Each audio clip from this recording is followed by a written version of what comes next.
all started when my boyfriend Felix said he was too sick to meet me between classes, so I went to surprise him.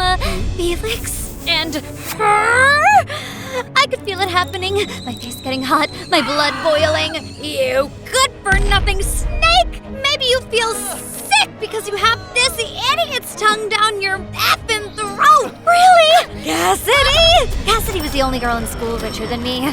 She was a literal princess. Clearly, Felix was just being a gold digger, but everybody was staring at me like I was the one who had done something wrong. But then, it got even worse. Sarah, that's enough. We're over. You're loud, unhinged, and frankly, you have vulgar taste in music. What? You think you can break up with me? No way. I'm breaking up with you. Like Fetty Wap says, loyalty over royalty. You can take your breakup and shove it up your stupid beep idiot beep. Ugh. No matter what I said, Felix had locked the narrative, and unfortunately for me, those rumors spread even farther than I would have ever anticipated. And this channel is getting bigger than we could have ever anticipated. Don't forget to subscribe. The next night, my mother and father sat me down at the dinner table for a serious talk.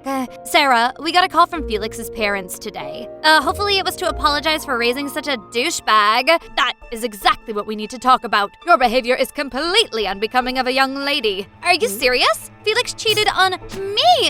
It's not just Felix. There was Tyler, Chris, Matt, Jacob. You have a history of dating. Frankly, walking, talking red flags. Well, are you seriously victim blaming me? We want grandchildren one day from a man who isn't a gold digger. And so it's time for you to get your act together. So when Mr. Right comes along, you can actually keep him. And that's when the conversation took a turn that I never expected. We've enrolled you at Le Désert Academy. It's a wonderful institution owned by our good friends. You leave tonight. What? I didn't even have time to research the place before I was whisked away. All I knew is that it was supposed to make young ladies more ladylike and desirable, whatever that means, which seemed like a load of poop to me. Until I arrived at the front gates, just in time for orientation. Holy smokes! Girls there were perfect, mature, modest, quirky, chic, perfect outfits, perfect makeup, perfect posture, perfect accessories. They didn't walk, they sashayed, they didn't laugh, they giggled, and they certainly didn't cuss. At my old school, I wasn't exactly known for my fashion sense, but I'd never been ridiculed like this before. Oh my god, look at his shoes. I felt rage bubbling inside me, but I tried to remember what Jay-Z taught me. I got 99 problems, but a girl ain't one, and that girl was definitely a girl. So I ran as fast as I could for the auditorium. Thankfully, the welcome address didn't take too long to start. Welcome, ladies, to the Le Désert Academy. Here you will learn everything there is to know about being the perfect, most desirable lady for your future husband. The academy sounded pretty boring. It was basically just Hogwarts for hotties. But then, the professor revealed a gigantic leaderboard. At this academy, your performance in class is crucial. Excelling and mastering lessons earns you points. These points determine your class ranking. The higher your ranking at the end of the semester, the more high-profile the bachelor we pair you with. It's our way of ensuring you're matched with someone truly exceptional. By the way, Joe is the janitor.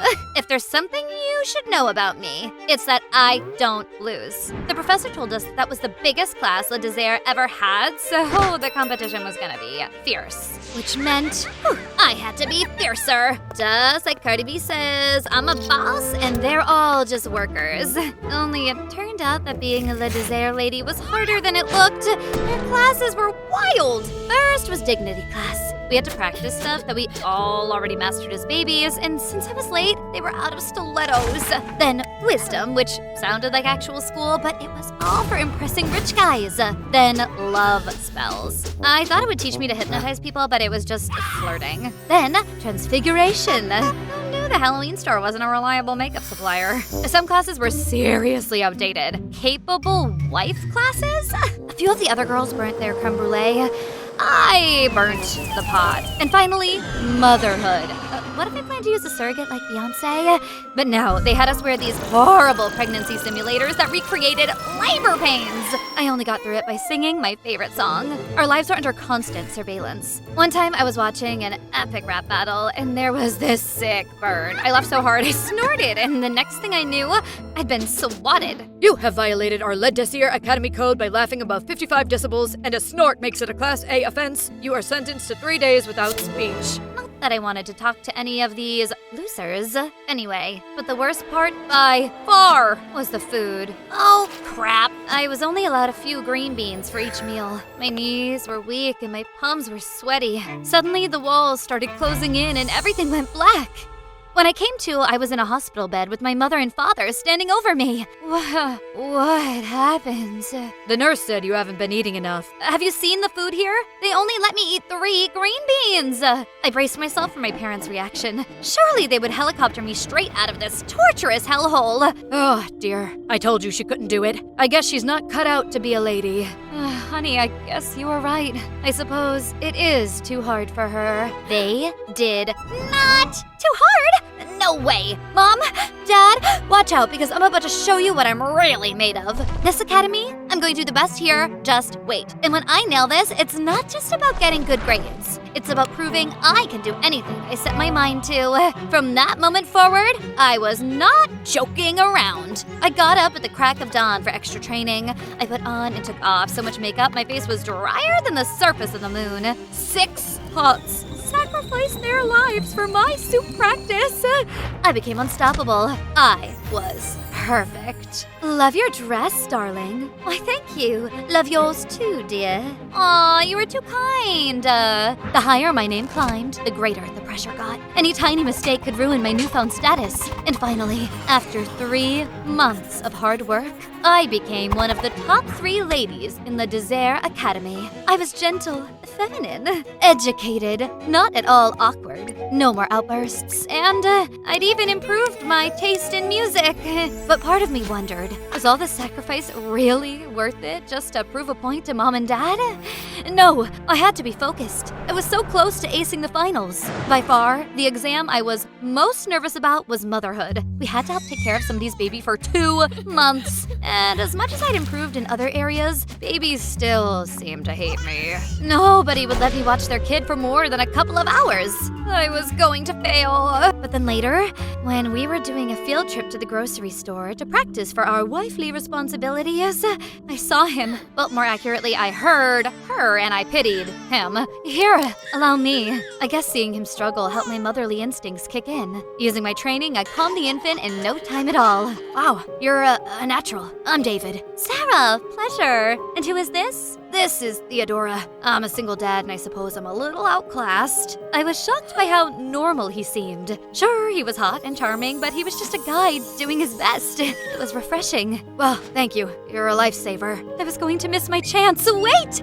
I'm a nanny! Really? I'd love to hire you if you're available. Please. It would mean so much to Theodora and I. When you put it like that, I can't say no, can I? The very next day, I moved in so I could be Theodora's nanny full time. The more time I spent with David and Theodora, the more I felt my doubts melt away. The baby loved me, and honestly, I think David was falling for me too.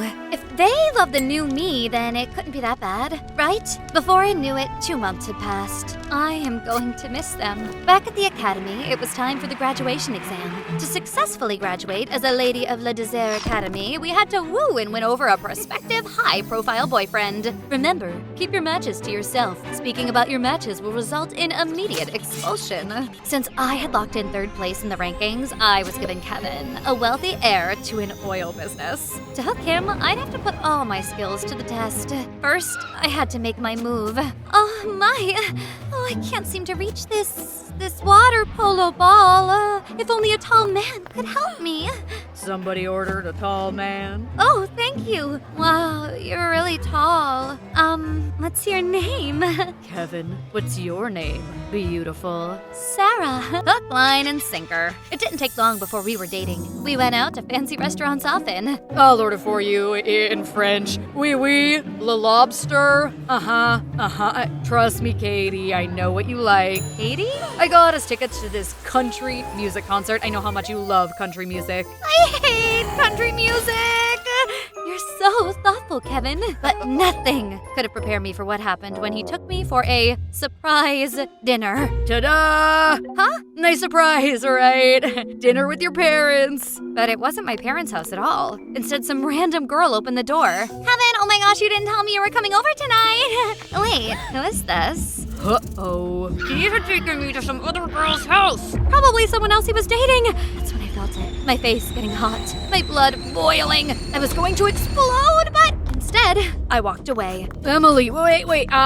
Polly, Sarah, please let me explain. Oh, shut it. You're a snake, and let me make it clear. I'll make sure you never date another Le Désert lady ever again. You don't understand. I'm just doing my job. Your job? That's when Kevin dropped the bombshell. All the eligible bachelors at Le Désert Academy were actually hired models and actors. The reason? Too many girls had enrolled this year, but the Academy had to fulfill their promise of getting the girls perfect men and a perfect match. Suddenly, the whole keeper matches a secret thing made sense. One guy was dating multiple girls. I know it's crap, yeah, I'm sorry. I did it for my mom's medical bills. His eyes told me he was sincere, but I was still upset. I needed some space to breathe. Right as I was wishing I had anyone to talk to, David nearly ran me over with Theodora's stroller. Oh, I'm sorry, Sarah?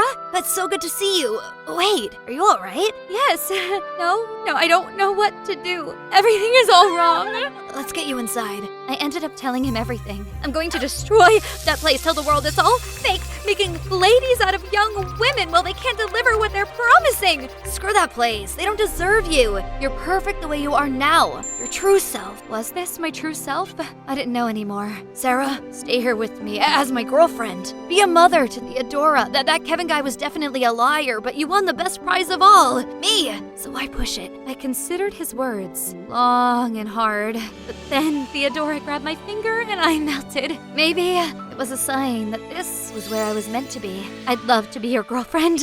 Afterwards, I went back home instead of the academy. I told my parents about David, and they were happy that I found such a wonderful guy. I guess the academy didn't matter now that I had found my happily ever after with David. The next morning, I realized I still had a key from when I was David's nanny. I knew he'd be at work, so I decided to go over to his place to make the day special for him. After all, it was our first day as an official couple. When I heard his car pull in, I hid in his office so I could give him a proper surprise. But then some beautiful lady came in with him, holding Theodora. I thought it was another nanny, but what is happening, David? Honey, how is this place so clean? Are you dating someone? And why is my daughter calling me Sawa? Dating, my love, I want you back in my life. I just hired a maid to keep the place tidy. Her name is Sarah. Theodora is saying her name, I guess. Maid? Me? I almost exploded, but I kept my mouth shut. I had to know what was really going on. Oh, David, is this a surprise for me? You weren't just trying to butter me up to invest in that academy of yours, are you? That academy? Suddenly I felt lightheaded. She couldn't mean... I spotted a stack of papers on David's office desk, and sure enough, the dessert was David's academy, and it was losing money fast. David doubled the girl intake and hired models as fake bachelors to save costs. Just like Kevin said, that's why David only showed interest when I threatened to expose them. I felt betrayed. But I remembered the Academy's lesson. Act wisely, not hastily. I went to graduation day like nothing was wrong. It was a huge ceremony with all of his students, their families, and his investors present. When it was my turn to cross the stage, I had a mic drop moment. My name is Sarah, and this man is a fraud. He is selling the idea that we need to change to find love. In truth, this place was desperate for money, so they hired actors to pretend to be our matches. It's clear now. Men like David want to mold women into what they think is ideal. But we're fine just the way we are. This whole academy is a sham. What? That's absurd. Is it? David, how could you? You betrayed us. And my fellow students took it even further. They were pissed. The girls stood up, cussing, flipping the bird, ditching their ladylike appearances, and tore up their diplomas. Screw you! I'm wearing my own designer shoes. Please, clearly she's just upset by my rejection. But no one believed him, loser. Especially not his soon-to-be ex-wife. David and Le Désert Academy had to declare bankruptcy. My parents got their money back, and they even apologized for sending me to such an awful place. But I told them it wasn't all a waste. I learned valuable things about being the best, truest version of myself for me. And if a guy happens to like my true self, well, then maybe he can stick around. It's like Lil Nas X says, I want someone who loves me.